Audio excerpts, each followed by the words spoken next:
Alright, hi everyone, so this will be a commentary over my Temenos solo speedrun. So while this starts, it's going to be a cutscene, so I guess I'll just talk about the route and the history behind the route a little bit. When Octopath first released, or Octopath 2 first released, there was a runner, Jello, who went around and did a whole bunch of the solos and did them really fast and such. There was like a few that he didn't end up doing, and then those other people picked up and did, like for example Dahlia did Oshed, and then Sneaky did Temenos, and he routed solo Temenos and ran it and such. And then after Sneaky routed it and made his notes and everything, eventually there was a Japanese runner, YT Reds or White Reds. He came along and he did Temenos solo, and had a similar route and such and everything. I looked at both of those and I watched those, and I used some of their aspects for this route, and it helped with routing this, so credit to them for laying the foundations and such. But basically the route starts as normal, of course, because you're chapter 1, you're solo anyway. There are some slight differences because like money management is going to be different and such. So here we just have to guide Crick and bring him up to the church area, and it's just a tutorial stage, of course. In the next map, there is a monkey that is guaranteed as the first encounter, and it's weak to both sword and staff, so you would just break it and flee to get a consistent escape. You can also YOLO flee for a little bit of time save, not a big deal either way. I prefer to just break and flee, but runner preference, of course. And after the cutscene, Crick will join you as a playable character for the first chapter anyway. And he starts at level 4, I believe, which is actually pretty helpful. It helps us against the first boss, because the first boss, Felvarg, is actually pretty tanky and strong. And Crick is like a classic paladin type character who has like protective abilities and such. Here is the tutorial for basically coerce Temenos' nighttime path action. And you just have to coerce this guy. The only thing you can do is Holy Light twice to break him. You have no other like abilities to break him with right now. So just cast it twice, and hopefully, you know, you get good turn order, you can go ahead of him or something, but not a big deal either way.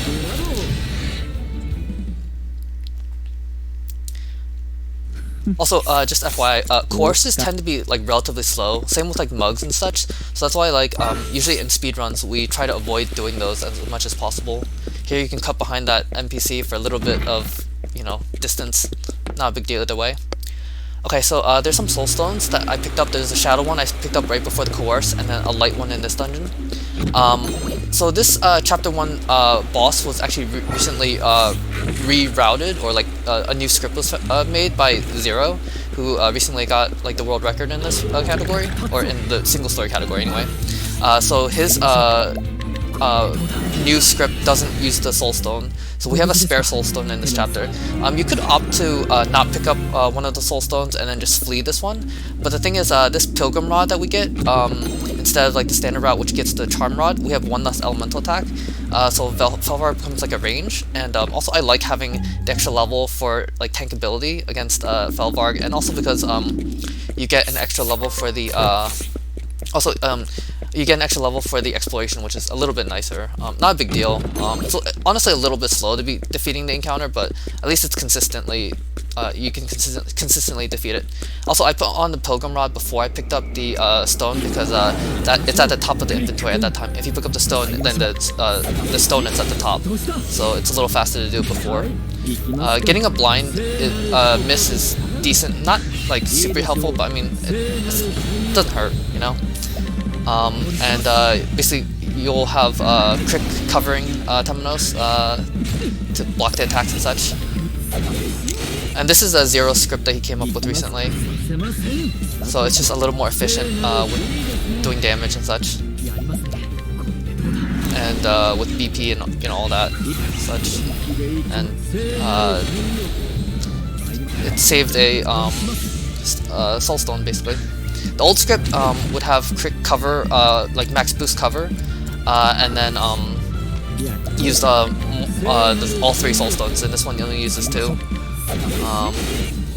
But basically you are going to be using like Sacred Slashes to do some damage, Holy Lights to chip them down, and at one point you will heal, and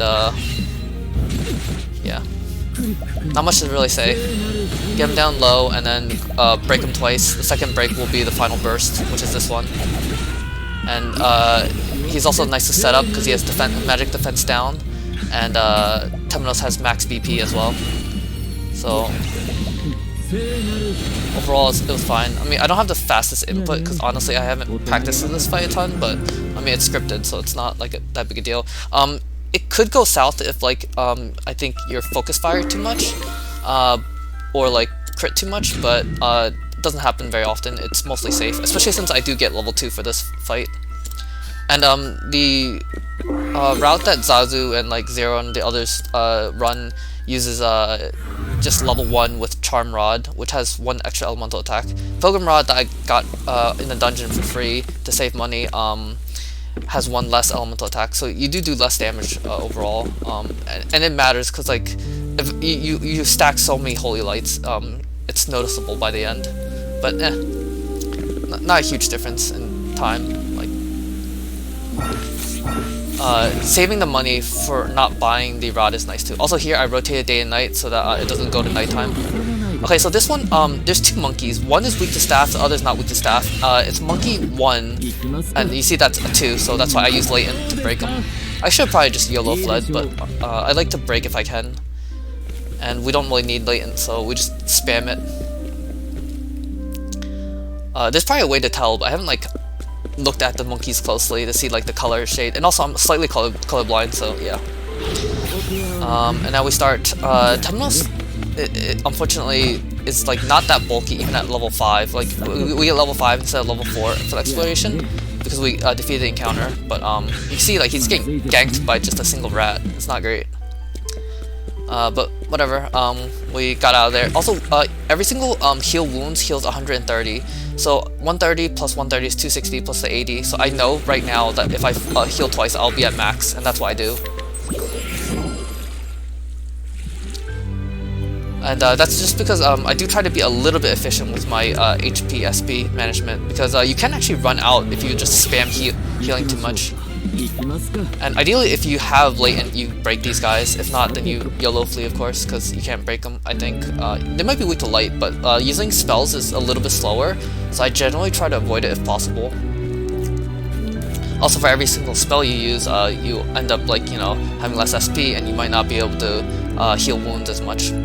Okay, so this map, if you walk it, there's a chance you can skip the encounter, but I haven't been getting it lately in my practices, so I decided to just run as fast as I can. And I get the first turn flee, so it's not that, you know, big a deal. Okay, so in New Delta, one of the first stops in a lot of solos is not only evasive maneuvers, but also step ahead. It's super useful for solo speedruns. So we're going to get 2 earrings for the invention. And we also just need a little bit more money for soulstones, so we enter Diamond's Estate, which is Throne 1's dungeon. And you can pick up this chest at the entrance and not get an encounter and just TP out. This is a little bit slow in terms of like money, but I mean, you're solo and you're Temenos, so there's not that many options, honestly. So as far as options go, I mean, I was fine with this one. There might be some better option, like maybe just buy one less soulstone and then go to Waterway or something, but okay, so here I think I was just like misclicking a lot. Yeah, that was really slow. Whatever. Yeah, I think I was like annoyed at myself for misclicking, because I don't practice this, to be honest, that much. But whatever. This map, if you walk it, you have a very high chance of skipping the encounter, so that's always nice. If you can skip the encounter, it's generally worth going for. And here, in this next section, usually if you run and walk a little bit, you can skip the second encounter. But I like to pick up the herb, and I got the encounter really early, so I decided to not even bother walking the rest of it and just running and getting the second encounter. Also, I can see that my SP is low, so when I go into the menu to use a grape, I'm going to also use a plum in the next chance I get. So here you can see that like I get the encounter actually really soon. Yeah, see? So I was like kind of far to get to the town. We got attacked here because there's like soul stones and such, and we do want to come back later for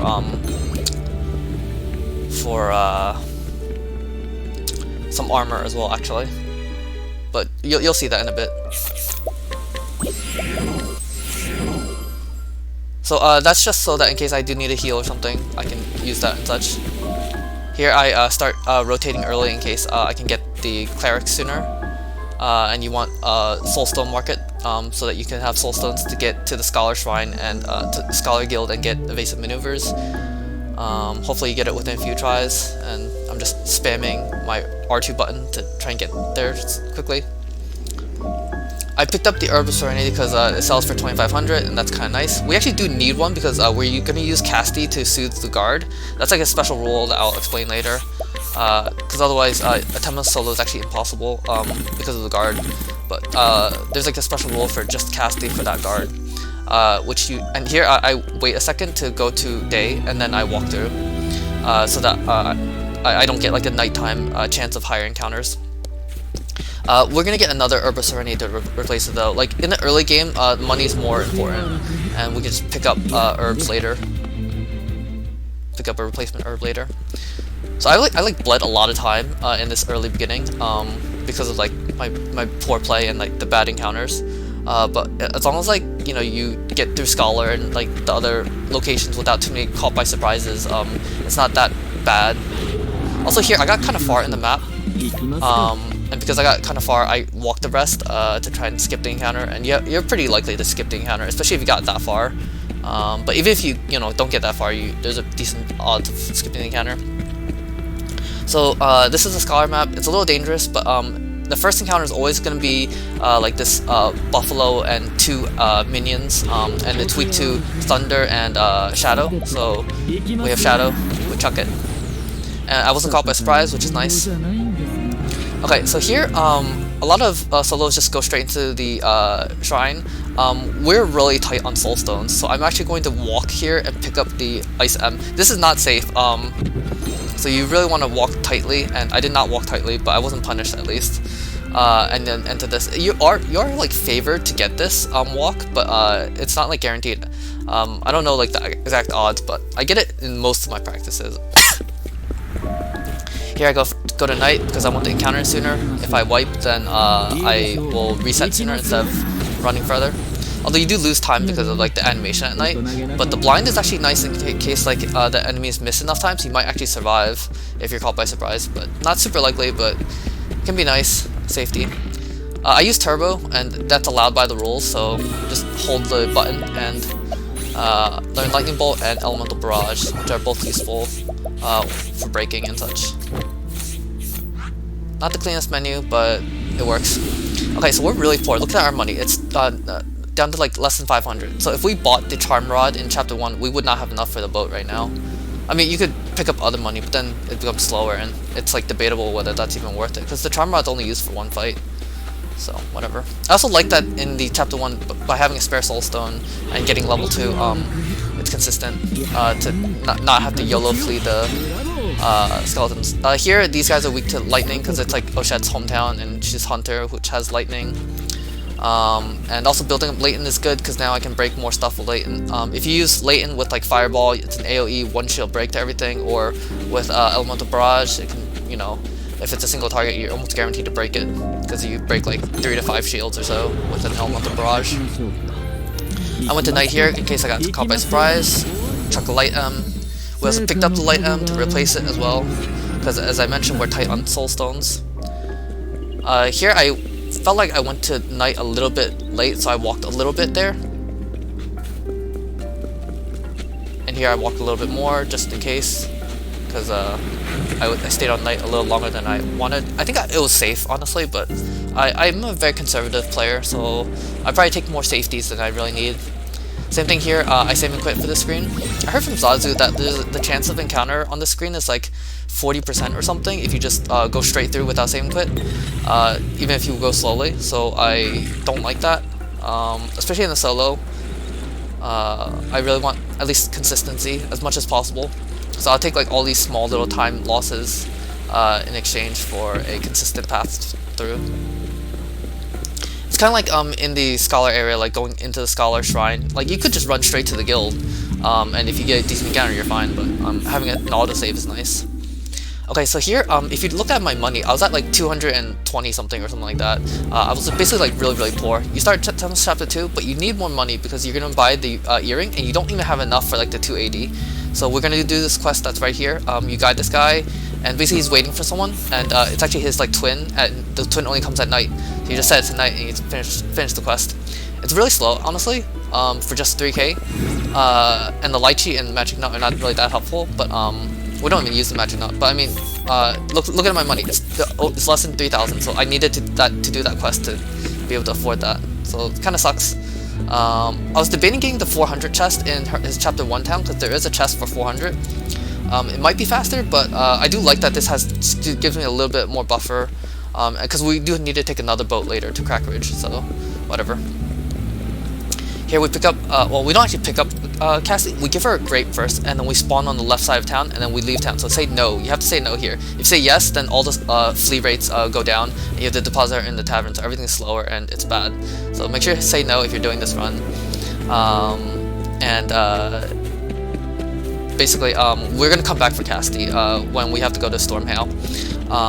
This is the only solo that picks up a character. Here, as I mentioned, I have Latent, so Break and Flee. Especially since I haven't memorized all of these. I have them written down, but like I haven't done a ton of runs, like practice-wise or anything. And this was my first recorded run, so. Basically to get to Stormhail, there is a mountain you have to get through, and in order to get through that mountain pass, there's a guard that's blocking it, and Temenos' actions like Coerce and Guide, you can't get past the NPC with that. So there's a special rule made for Temenos solos where you can only use Cassie for her path action to soothe the guard and put him to sleep. You can't win any battles with her or anything, and she's not allowed to get any EXP or JP or anything like that. Here we go to night because the encounter at night is always scorpions, and they go down to any M stone. So here, I chuck an M stone, defeat him. Okay, so once again, there is an M stone on the right side of the screen. We're gonna pick that up, and we're gonna also walk part of the screen because there is a chance of an encounter. I think if you run all the way, and this is a little bit far, you know, that you're going out of your way for the M stone, which is honestly a little slow. But I mean, we're again tight on stones, as I mentioned. You'll notice that like later on we like run out just in time in terms of stones, but whatever, it's fine. I got through the screen, so probably could have run a little bit more, but it's fine. Here, okay, so here's another thing that's a little slow, another slow pickup. We go night here, and we're gonna force an encounter on land. If we go on water, it's a turtle and a bird, and they don't go down to an M stone. So at least not the M stone we have. We force the scorpions, and now that they're down, we can go and pick up an unerring bracelet to the right. I tested whether or not it's better to come back later and just run to get this, but it's faster by about 10 seconds to get it here and now. And I boat over water because I heard from the runner Zero or someone, I think it was Zero who mentioned it, that like going over water is like not as bad on the step counter or something. So I run on the water, but otherwise I just walk to tag the town safely. It's not like completely safe, but you're safe enough that you're pretty likely to get this. And that unerring bracelet's pretty useful. We're going to be using it throughout the run to defeat some encounters and save some money. We get Apothecary because Hail and Hardy is useful, but actually that's the main reason, the HP and Hail and Hardy. I'll explain about the HP in a second. Yeah, pick up the rainbow bottle, and that's like the last part of the inventions we need for Step Ahead. And now we can go and get Inventor, and Inventor is actually really helpful. You can go to New Delsta or this harbor. I like to go to this harbor because you skip all the encounters. If you go to New Delsta, you'll get an encounter on the way to the Inventor place. I think that if you get like first turn Flea, that it's still faster to do it from Delsta, but this is more consistent, I think. So a lot of runners I know prefer to do it this way.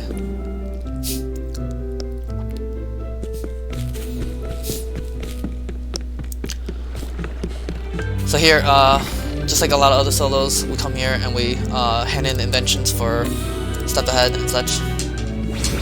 Every single solo speedrun gets this.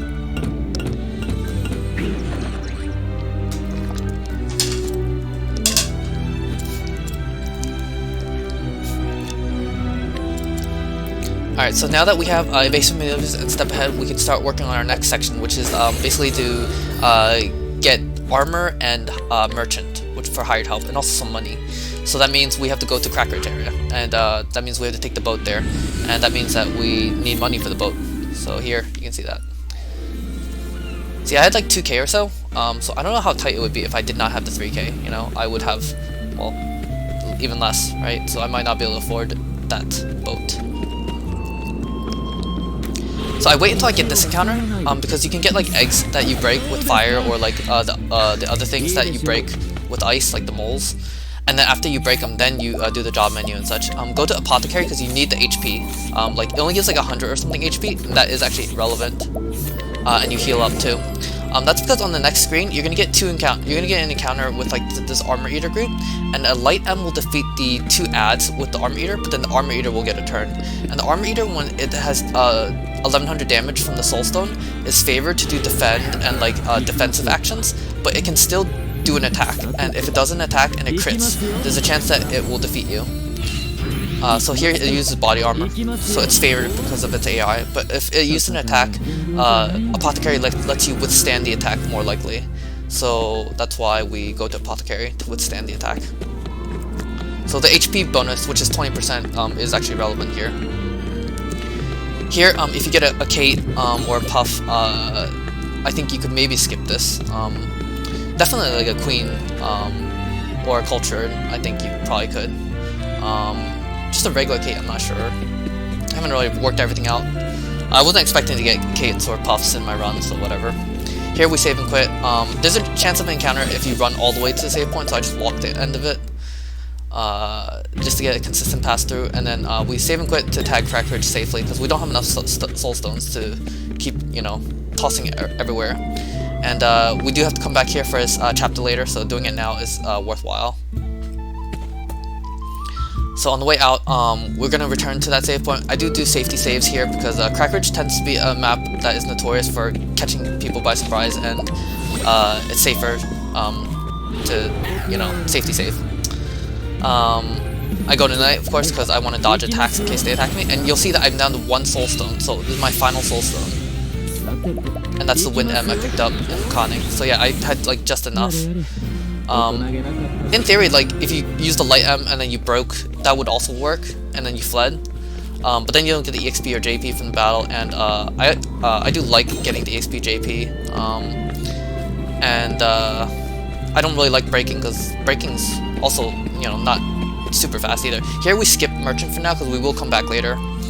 There's a Palm L on the left side, so we're gonna go and get it. It's pretty safe to pick up if you walk it. You can run the ladder because ladders don't affect the step counter.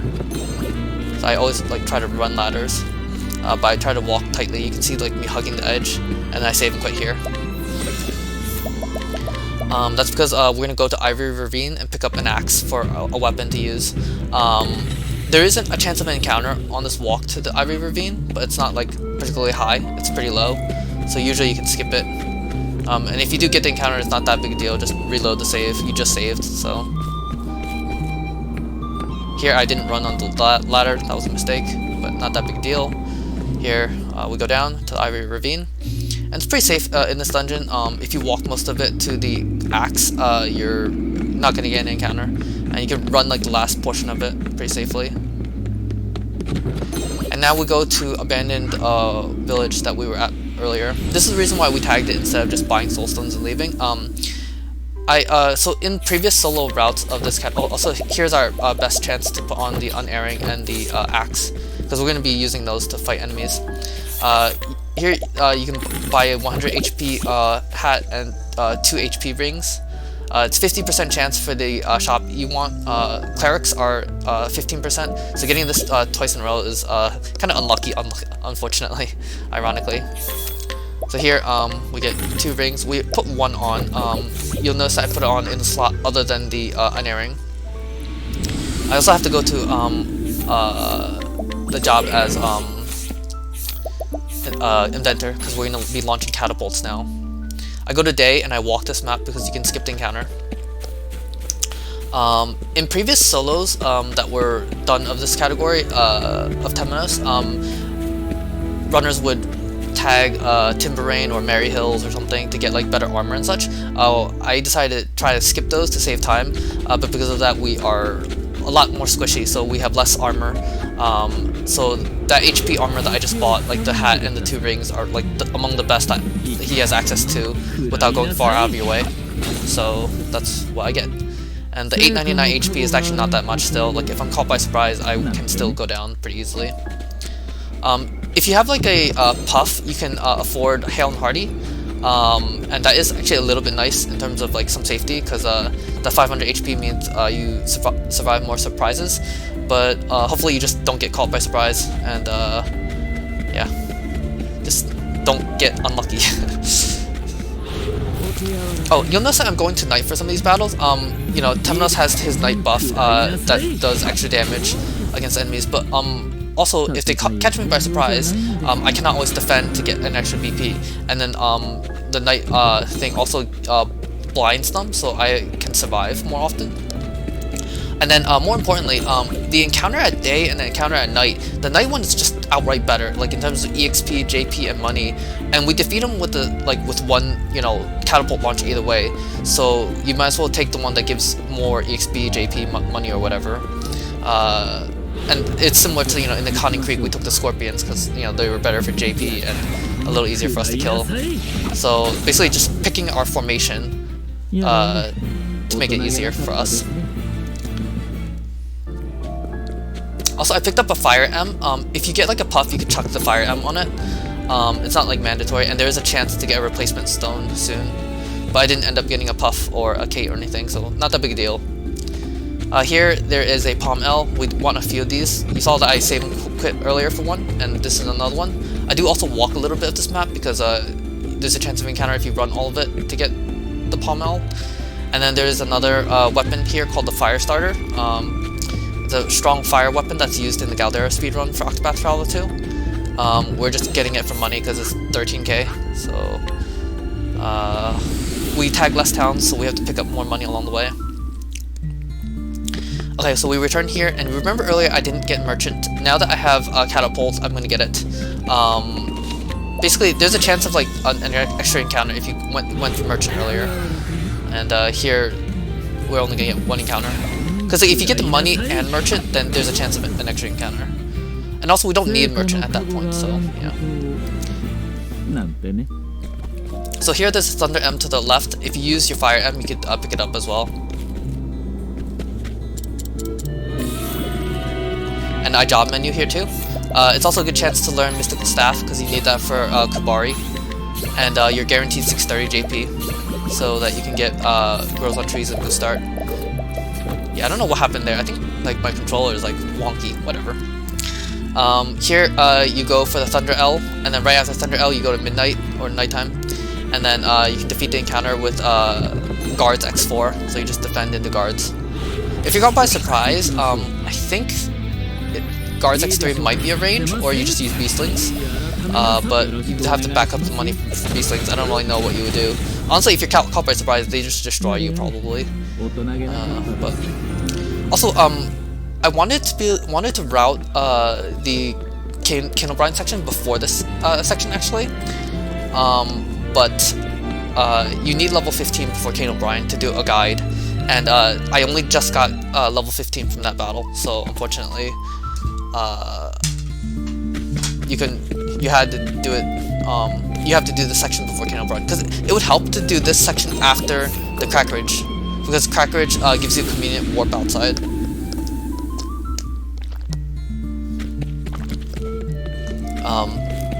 But in terms of pathing, it would be better. I think that if you could guarantee like a K or a Puff to get level 15 sooner, then it would be better to delay gravel. But oh well.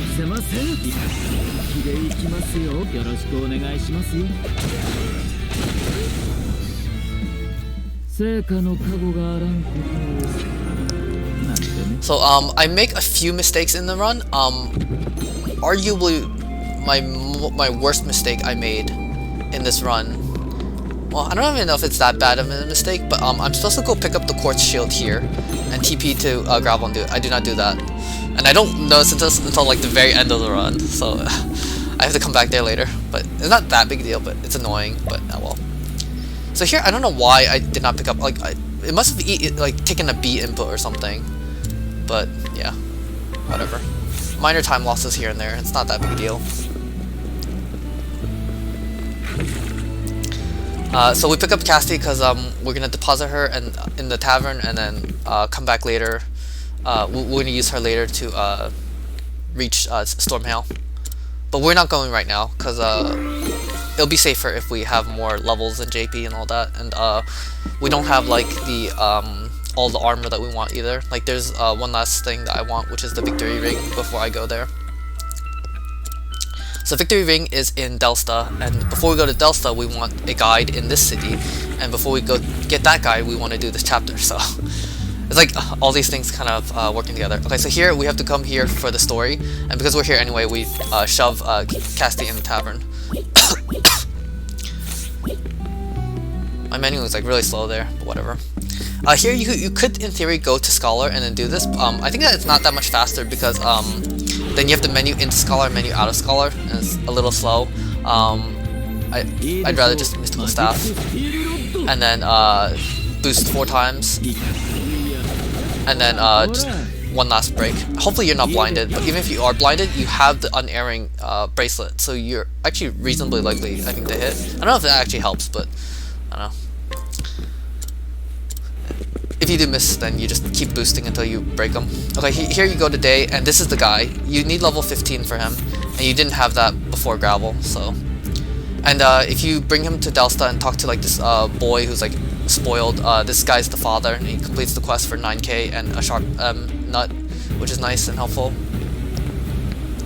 Okay, so here's a 5600 chest, and ladders don't increment the step counter, so it's pretty close. If you walk the rest of it, you're pretty likely to skip the encounter, so that's what I do. You don't really need EXP and JP in this route that much. Like, once you get a small minimum, then you're fine against Kabari, and that's the main one that you want. Okay, so Vados is a range. You toss in Fire M, and then you just hope your higher top guards crit. I think it's like 80% chance that you get through this battle. If you do not crit, you have to throw a Thunder L, which is terrible. And you're also only short by like 200 damage or so, something like that, like 200 or 300 damage, and then you have to throw a whole L stone to cover it, because he summons Wisp, and those have 1800 HP, and you have to defeat them. So hopefully you just don't get the range, don't miss the range or something. I think it's like 80%. I calculated this before. You're pretty likely to, land it. So ironically, if you had like a light M or an ice M, it would cover the range no matter what, from one crit miss. But we just don't have an ice M or light M to spare, so oh well. Here we go to Inventor because we're in a catapult again. And for the story, we have to use the inn. This is in case like you took some damage, you can heal up too, which is nice. You can also, if you got 630 JP from like a Puff or a Kate or something, you can learn Hail and Hardy before this inn, and it'll full heal you, which is nice. But we don't have enough JP yet. I'm like watching my JP as I do these battles, because this is around the point when you start building up to Hail and Hardy for 630 JP, depending on your encounters and such. Here we go to Night, because in case they catch you by surprise. I think this is like the worst encounter or something, or one of the worst. And you'll notice that I just barely reached 630 JP. So here you'll see. So 631. So I have enough to afford Hail and Hardy, which is nice.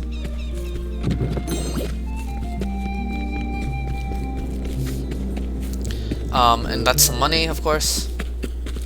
I think that if you get a Kate or a Puff, you can skip the Jade Staff in here. Maybe. But at the very least, you'll want to pick up the Palm L that's here. It's pretty convenient and close. And you want to walk some of it. I don't know how much of it, honestly, so I just walk extra to be safe.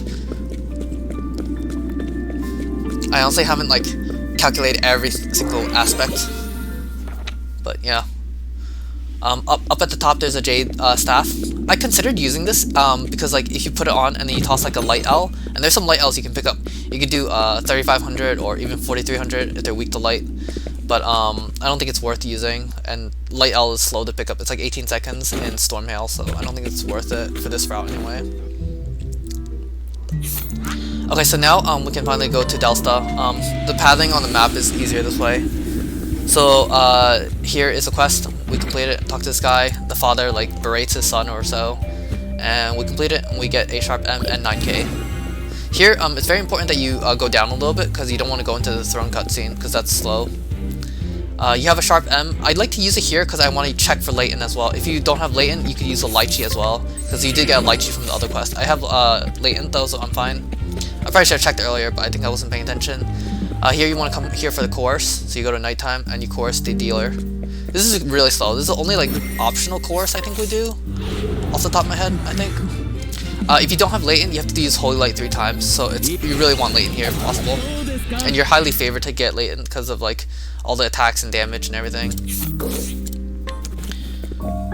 So you can complete this quest now. This gives you the victory ring, which gives you an attack up buff in battle and a little bit of physical attack. It also unlocks the NPC, the gambling husband. You can guide him, and he's a 1-star NPC, so he's technically weak, but his ability to full thrust is actually really good for our route. Both Kubari and Kaldina are weak to spear. Also, we get Palm S, which actually can help against Kubari as well. But basically, he uses spear, and both of the final 2 bosses are weak to spear. And it's like multiple attacks, like 2 or 1 attack, so that's convenient. I'll talk more about the NPC later. But here we pick up Casti, and I also think I menu for Hale and Hardy here. Yeah, okay. So yeah, as I mentioned, I had enough, so I knew that I could put it on, and it's also just a little bit safer. And heal up, of course. I don't put on Victory Ring right away because that will give me an attack up buff, but I lose 200 HP because I would lose an HP ring, and HP can actually get a little bit dicey here. Because of the ruling, you can only defend or flee in battles if Casti is in your group. On the speedrun leaderboard is the rules for it. So basically I'm going to be running from everything until Casti goes down. And I can't just knock her out right away, so I have to hope the enemy defeats her. But if like they all gank Temenos over and over, it can be bad. So ideally, like, I have Catapult here. I could beat up these guys with ease, but I'm not allowed to. So here, I just have to flee. Like, that's the rule.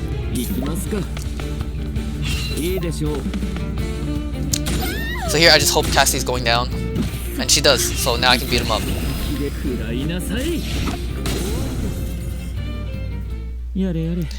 This Thunder M that's coming up is optional, but I like to pick it up because it's a spare. And also in the next map they can like silence you or something sometimes, and if they silence you, the Thunder M will help you know, take them down a little bit more often. I go to night here because there's always going to be 2 battles, okay? So you're always going to get 1 battle first in the screen, and you want it to beat him up, to defeat it quickly. And then the second battle, you want to force to knock out Casti again, because you don't want Casti conscious going through the tunnel, because then you can't attack. So we're going to revive Casti, soothe the guard, and then force a battle and knock out Casti.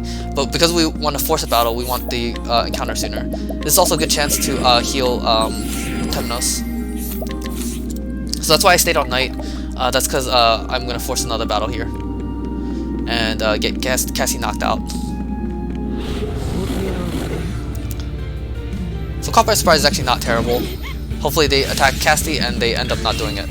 I think they just gank Temenos, which is terrible. I just defend until Casti's knocked out. Unfortunately, I got really unlucky here.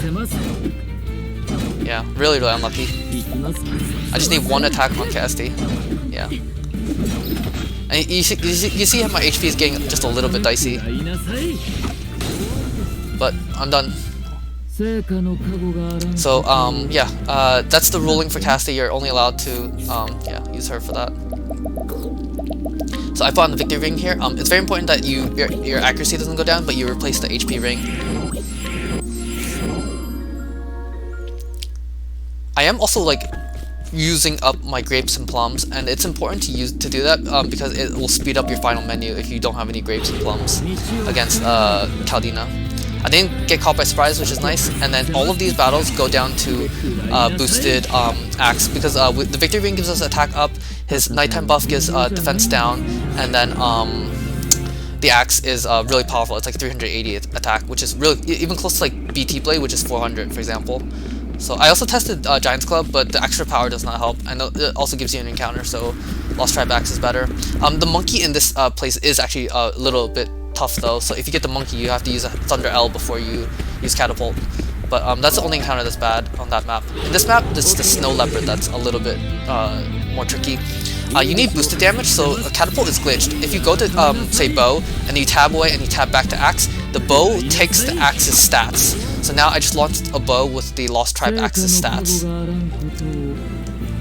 So now that lets you defeat the Snow Leopard, because that's like a really tanky enemy in this map, and otherwise you can't beat it. The other enemy that's a little bit tricky in this map is Reptilios. It has 286 evasion, so you have like a 65% chance of landing the catapult on them, or something like that. But it's not the end of the world. You could also just flee as well if you want. I go in here for the autosave, just because like if you walk to the town, it's a little dicey. So here, if you walk from the autosave, it's usually pretty safe.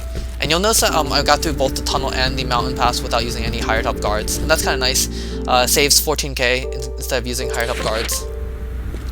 Of course, I did have to do the coerce quest, which is a little slow, but I also save another 7k in the next chapter, and then you sell the victory ring for 4k, so it's net 25k. Not the greatest, but I mean, there's only so many places we can get money from, and yeah. Okay, so here, you do have to revive Cassidy before you're able to put her in the tavern, but before you revive her, it's better, you'll be in the menu for it. So there's a knight armor to the left of town that you're going to spawn next to after this cutscene. You pick up the knight's armor, and it's a good chance to put it on, and at the same time you're putting it on, you're in the item menu, so you can use that chance to use an olive to revive Cassidy. So here. So yes, and used olive. Also very important, if you don't have latent at that menu, like the reinforcing jam is right next to it, so like don't accidentally use the reinforcing jam. That's really bad. It's like game ending bad, like reload the save ending bad. And also we want to put on the knight's armor before the inn, because the inn will heal you to full health. Now we don't have to do that. It's gonna heal us automatically. Now we do the story segment, of course, the ghost crick section. Very tragic and such, but a martyr for the cause, or whatever. So here, the ghost like walks to like the location and such. You can actually just run to the room ahead of time, a little bit faster. It's like you see him walk in this direction, so you don't have to wait for this, him to go up the stairs. He's slow, so just run ahead of him. I think it's because like they wanted to really like handhold the player. Whatever though. Fun fact, there is a light L at the very top and a palm S in the right room. If both of them were closer, they could actually help, but neither of them are close. You have to go all the way down and then finish the cutscene, and then you have to run back up. So the light L at the very top ceiling, it's invisible right now. It's not a good time to... It would have been ideal to pick it up when you're at the ceiling. Alright, so here the light L has spawned, but it's really far now. Like, you have to run back up, so it's slow. Here it's important that you check that it's daytime in this place. I don't know how the day-night thing works, but sometimes it's night when you enter. It's weird. Okay, this is a good encounter. You don't even have to defend. Every other encounter you have to at least defend. And then there's one encounter in here, the 15% Revenant. That's the only one that you cannot defeat. You have to yellow flee that one. But all the others you can just launch X4 with a catapult. If they surprise you, you have to launch X3 with Axe, because you won't have enough BP. But they're weak. Enough of them are weak to Axe to do enough bonus damage that it compensates. And we walk the rest of it because we want to pick up this money.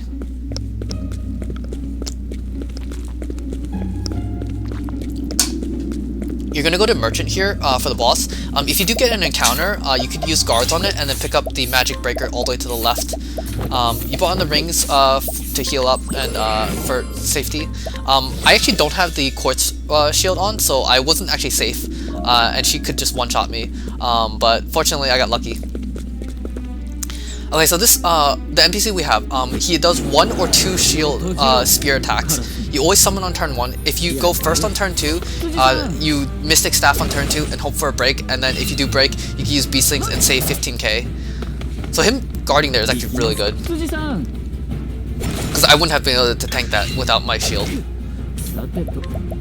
And here, this is a win, because he's gonna break for me, and I also get a sidestep up, and the moment you do and you have max BP, you win. But basically, the NPC will always do 6 or 7 spear hits total before leaving. unless he tanks an attack, in which case he will leave sooner. So we always dodge with sidestep, and we are good. We defend here and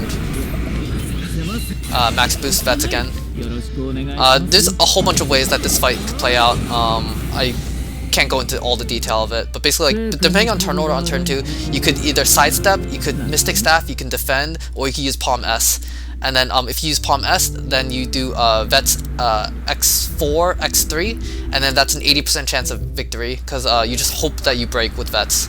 And Vets damage weapon type, it always picks different weapons, so you're pretty favored to break her, because she has like 3 shield weaknesses. But yeah, 3 weapon weaknesses. There's so many variations. I'll put notes if anyone wants to read about them. But yeah, Kubari took a long time to route, and like it looks simple, and it really is. But like just the number of things that can happen, and like the way that you play depending on like what your summon does, it's actually kind of interesting. Like even though it's a short fight, there's just a lot of different variations. So I don't know, I think it's interesting. So here, if you save, there's a chance you can both collect Kubari and also use Beastlings instead of Vets and save 30k. If so, then you don't need the money in this dungeon, and you can skip one of the trips in here. Because what we're going to do is we're going to go in here, we're going to pick up money, and we're going to teleport out. You can skip the teleport out and skip the money completely if you manage to collect Kubari and also save money. But that depends on turn order and such, and it's not super likely. Here, getting caught by surprise is, you know, unlucky, of course, but I mean, I haven't been caught by too many surprises so far, so that's kind of nice. It's not that the end of the world. So here we go to night time again, of course, because you know, maybe dodge the attack. But I was caught by surprise again, so yeah. And you don't want to go last. I went last, so it's unlucky. So yeah, there's 28k in this first area, and the first encounter is always remnants, and you can always break those with hired help mercenaries. But the thing is, like, you have to get a turn to use mercenaries. But you do have boost start, so you can break them. But yeah, you're just hoping for no encounters, or like to not get caught by surprise. And I wasn't caught by surprise, so we break and we flee. You don't need the EXP or JP or anything, so you're fine. You're level 19 after Kubari, so that is plenty. You can do this at level 1, as long as you have like the skills and such, because you don't really take damage from Caldina. I do run part of this, because like, you could run a little bit more I think, but eh. So here I will soon realize I'm missing my shield. You gotta sell like all the armor to have enough gear, to have enough money. And here I realized that I fucked up, and I need the quartz shield. It's not like the end of the world, because like I didn't actually lose that much time. It's like the time warping into Nameless and running up to the place, but it does kind of suck. I didn't have it sooner, and like maybe it would have helped for some encounters, I don't know. But whatever. I wasn't punished too heavily, luckily. And now we just start selling everything, including all the armor that we just took off. And you want 112k. And here we have 114, that's enough. You're good. And you re-enter the final dungeon. And here I just do one last check because I was scared after that. But yeah, you just need the quartz shield because that blocks blindness, and that's like Caldina's gimmick. If you're blind, she can like one-hit KO you. And then you need the unerring bracelet because Mystic Staff can miss, and you don't want Mystic Staff to miss at any crucial moments. So unerring bracelet means you don't miss with that.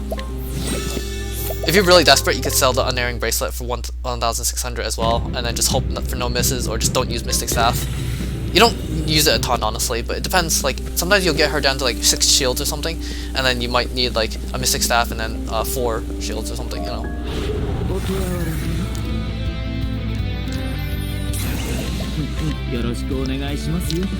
So after we save and quit here for safety to get a little bit extra distance, and then after we break these guys, we walk the rest of the map for safety, because it's kind of far to get to the end of it, and like you're punished pretty hard if you get an encounter.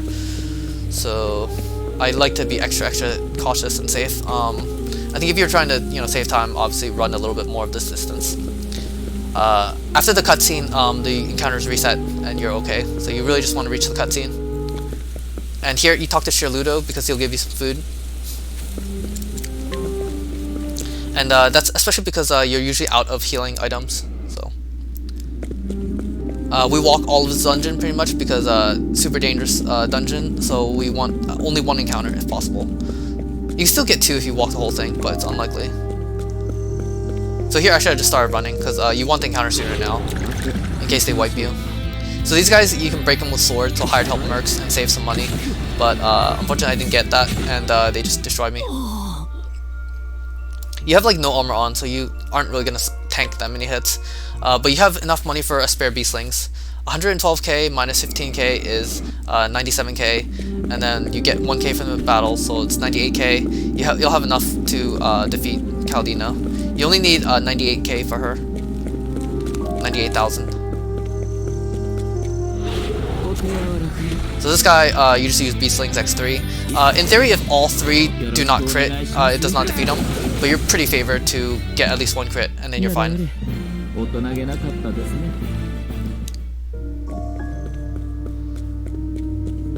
So Void Amulet very soon. In the bottom. Void Amulet is what makes this like really doable. Makes Caldina a little bit more free. I wasn't running on that ladder, which I should have. Not a big deal, but eh. I also put it on here because you can get a second encounter, and if it's elementals, the Void Amulet means you guarantee survive, always. Okay, here we do our final menu for inner strength, for extra SP. It makes it a little bit safer against Caldina. And also heal up too. Check our gear.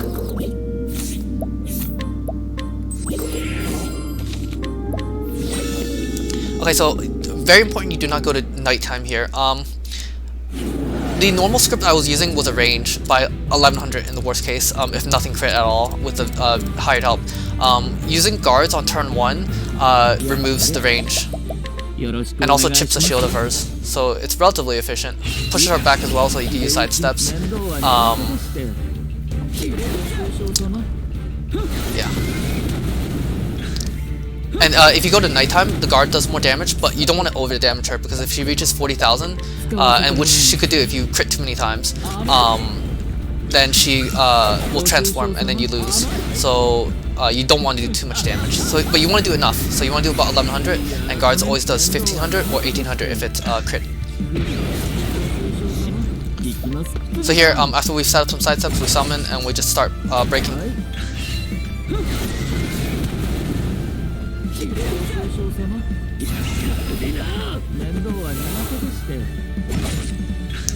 So here, I know that he's going to use two full thrusts because he did a single.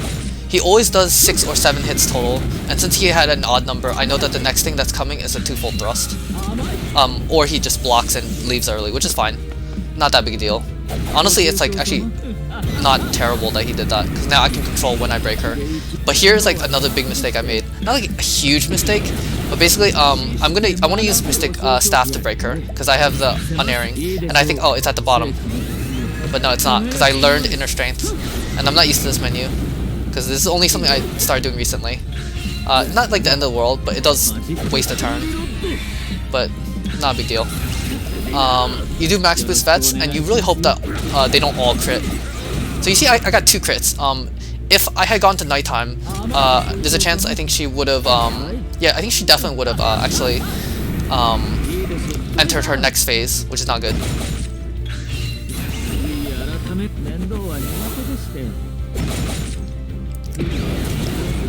So yeah, if you get 3 crits, it's bad. She transforms, and you just reset the fight. But if she doesn't hit 40k, then she doesn't transform, and you're safer. Alright, this is pretty optimal, getting her down to around 4-ish or something.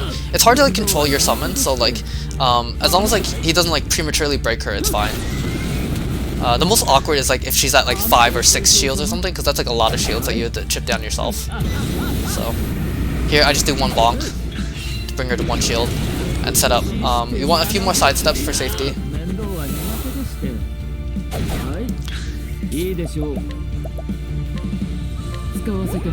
And I learned inner strength, so I have extra SP if I want some safety, but it's fine either way. Here, I sidestepped 3 times, and then I have max BP because I'm going to use Ruffians and set up for the final burst.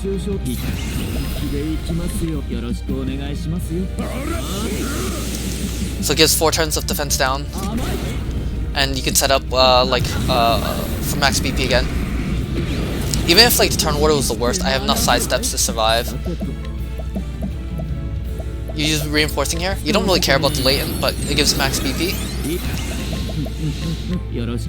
So Beastling always breaks, and now you hit cap damage with Bets. And after this, you just need 1 set of Beastlings to max boost Beastlings to defeat her and finish off. And we have a Palm M that we picked up that is left over that we can use. If you don't have enough like the Palm M, you can use like Palm S and maybe like defend or stall with a sidestep. But we have the Palm M, so it's fine. And it's important to note that if I did not get any crits and I did not and here you see I have 18k, so it's just like barely enough. Well, it's enough basically. If I did not crit any of my hired helps and I did not use the guards and everything, it misses by like 800 or by like 1100 or something at worst. So that's why I needed the guards on the first turn. But yeah, and that is the Temenos solo speedrun. So before I finish, what I usually do is I show my items and stats, and also just the FPS I play at, because that's the rule. But anyways, if anyone was watching, I hope that was interesting and fun to watch. I will leave notes below. I also will leave my non-commentated version with no mic as well, linked as well, in case anyone wants to watch that for some reason. Yeah. But yeah, thanks for watching. I will maybe eventually do the other solos. I don't know. We'll see.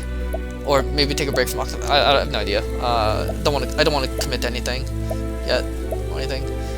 It's just sometimes when I get in the mood to do something, and because there were people talking about Temenos route and such, I was interested. But yeah, overall good run I think, or pretty enjoyable.